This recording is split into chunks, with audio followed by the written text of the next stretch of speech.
Kumuha lang po kami ng scrap para pang gastos. Para kahit pa paano may pang-araw-araw pa kami. Wala rin kasi yung pagkukunan.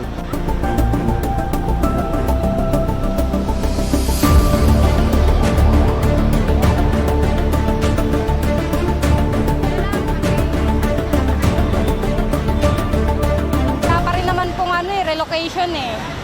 So kaya kahit po ganun pa rin yung doon pa rin kami.